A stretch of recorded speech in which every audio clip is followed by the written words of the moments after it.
they had lots of country houses in the country, and that maybe being around animals and nature makes you prone to like not just get stuck in the world of ideas. Like you're more embodied and like more in the world if you're like in nature more. Whereas if you're like stuck in a city, cramped writing books, you're gonna like fall victim to abstraction. I don't know. This is out of my ass though.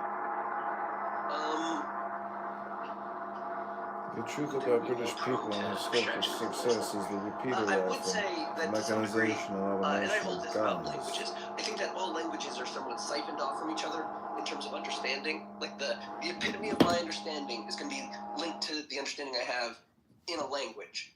So like the epitome of my understanding in English will be different from the epitome of my understanding in Hebrew. And so what I would posit as to why you and I might agree that the English intellectuals are superior to the others we've listed. It's because we're speaking English.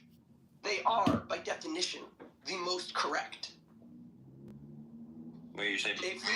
If we were to take the side that a Russian philosopher or a Japanese philosopher or an Indian philosopher were superior, we would be fighting against the very like waves of our language, which push and say, this is the epitome of English understanding.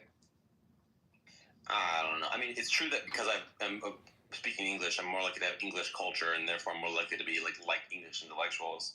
But yeah, they say that about Americans. They have a weird deference to the British accent. But I am not. I'm making the claim that the thinkers that I'm talking about just are better. Like the ones that are doing like the. I agree with you, like, but we are Freud both and Marx biased. are making mistakes in a way that like Bertrand Russell's making less of a mistake. He's better at reasoning, and I'm like sort of. I'm objective about the fact that some people are just better at reasoning than other people. And I'm saying that some of that objective standardization comes from the language we're using. What's up, Timothy? Englishman is here. Yeah, but we don't think that the ones who can't pronounce these are very smart, so Manae. Excuse me, sir. No, go take a hot bath. What did you say? What did you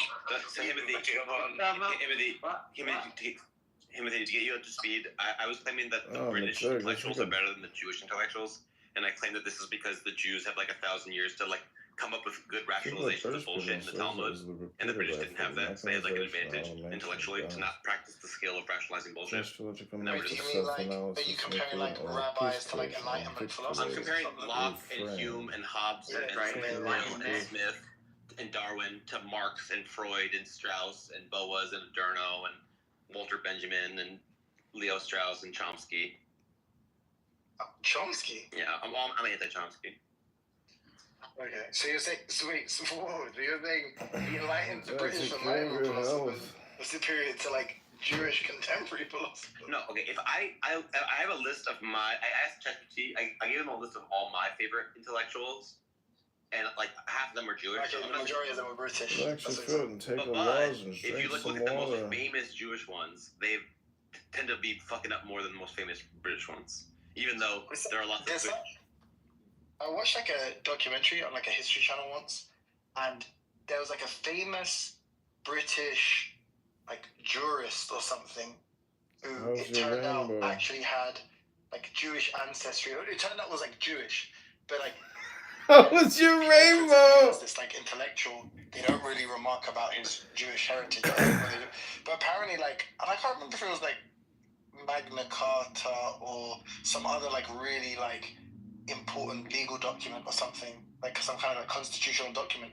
But apparently like there's like these like parallels with like the Torah and stuff, and basically they were able to determine that the first coherent kind of concept of a nation that he based a lot of this like legislation or whatever this is like constitutional work on was basically just like based on the Old Testament, or like based on the Torah and the Talmud or whatever else, like basically the Jewish concept of like a nation and a nation state. So the modern nation state, essentially that concept is like derived from like the Jewish conception of a nation.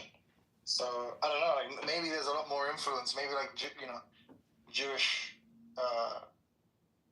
There's like far more of a Jewish cultural influence on a lot of these great thinkers that you speak about.